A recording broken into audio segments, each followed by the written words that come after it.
এর জন্য ওরা ড্রেসিং করে দিবে। ড্রেসিং করাতে সে এই যে বিভিন্ন আবার ইয়ের যে কাঁচি টাচি এগুলো নিয়ে আসে, এগুলো ডেটল নিয়ে আসে, এগুলো দেখার পরে তিনজন নার্স চাপে ধরছে, আমি ধরছি, তারপর ধরে থাকতে পারি না। ডাক্তার অবাক হয়েছে যে মেয়েটা এত ভীতু, সেই মেয়েকে যদি অস্ত্র সহ ছবি তাকে দেখায় কি হতে পারে এটা আপনারা বুঝে নিয়ে। এখন সে এখন আবার আমি যেটা মনে করি, মোস্তাক হয়তো তাকে বলতেছে যে তুমি এখন সারা দেশে, কারণ ভাইরাল সেই করেছে, বেশি করে ভাইরাল সেই করতেছে, উদ্দেশ্য দিতে পারে। এক হলো যে তিশাকে যেন বুঝাইতে সক্ষম হয় যে সারা দেশে বেবি তোমার ইয়ে ছড়া গেছে, তো সুতরাং বাইরে তো তোমার কোথাও বিয়ে হবে না। বাসায় গেলে তোমার বাপ মা মারপিট করতে পারে, তোমার বোনগুলো তোমাকে খোটা দিতে পারে, আত্মীয় স্বজন খোটা দিতে পারে। তারপর আমি তো আমার যেগুলো অশ্লীল ছবি ভিডিও আছে সব ভাইরাল করে দিবই। ভয় ভীতি দেখাচ্ছে, অশ্লীল ছবি ভিডিও যেগুলো আছে সেগুলো ভাইরাল করে দিব। তার তা না করে তুমি এখানে থাকো, এখানে থাকলে তোমাকে আমি ফ্লাট কিনে দিব, হেলিকপ্টার কিনে দিব, বিমান কিনে দিব, দিব সে একদিকে হলো যে তার আতঙ্কে এদিকে আসলে এই ঘটনাগুলো তোমার ঘটতে পারে, অসুবিধা হতে পারে। আর ওদের ওখানে গেলে ওই এটাও থাকতে পারে, সে এটা বলতে পারে বলে আমার বিশ্বাস। এখন আপনি বাবা হিসেবে আমরা দেখছি, আমি আগে মেয়ের প্রতি অত্যন্ত অভিমান ছিলাম, ক্ষুব্ধ ছিলাম, অনেক ছিল যে নিজের জীবনটা ধ্বংস করলো, পরিবারটাও ধ্বংস করলো, এরকম মনে করতাম। কিন্তু মেডিকেলে তার স্টেটমেন্টটা দেখেই আমার মেয়ের প্রতি আমার কোনো ক্ষোভ নেই, আমার মেয়ের প্রতি কোনো ক্ষোভ নেই।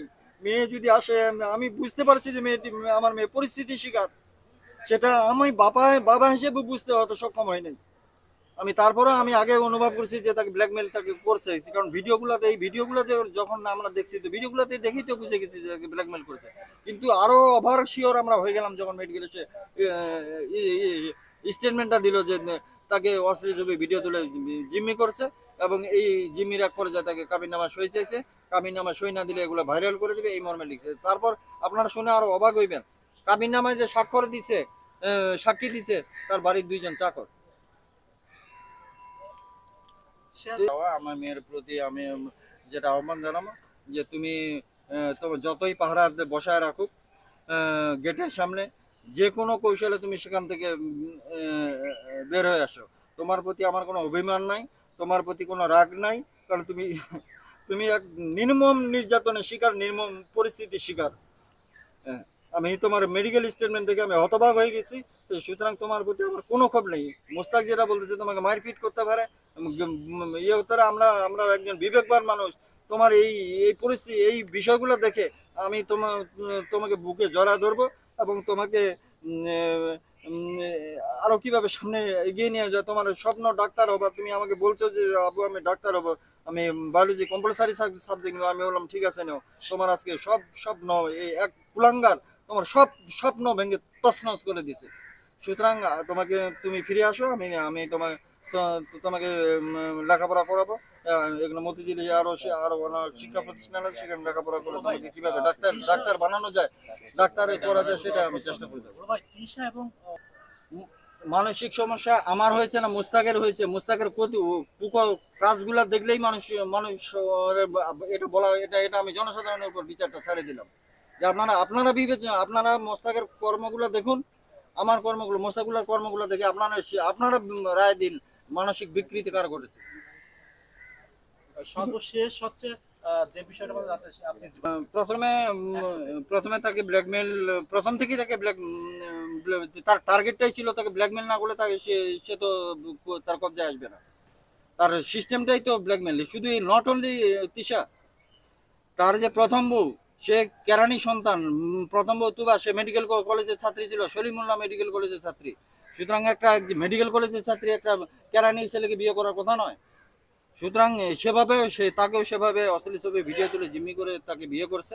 বিয়ে করার পর তার লেখাপড়াটা বন্ধ করে দিয়েছে। মেডিকেলে চান্স পাওয়া কত কঠিন এটা আপনারা ভালো জানেন।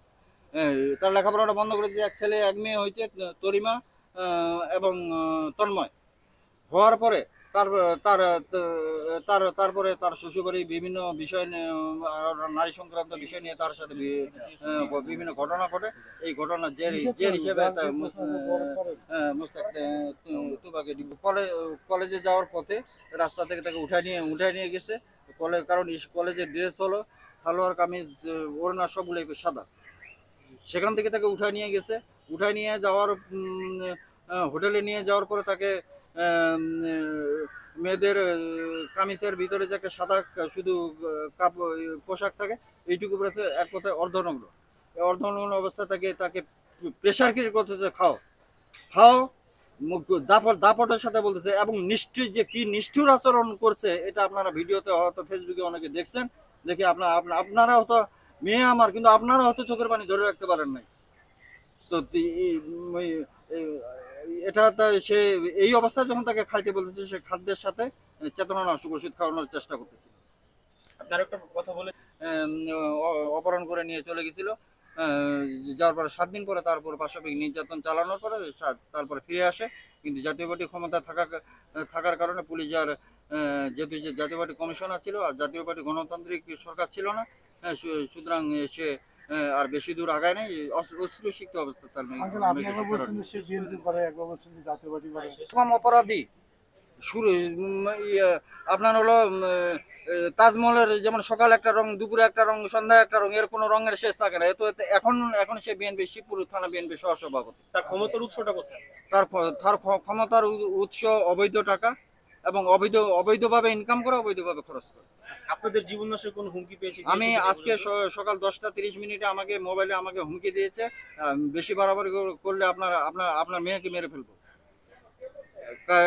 গতকাল ফেস দ্য পিপলের যে উপস্থাপক সাইফুর সাগর, উনি আমাকে জানাইছেন ওনার ইমেলে হুমকি দিয়ে মেসেজ পাঠাইছে যে তার গর্দান থেকে নাকি মাথা নামায় দিবে।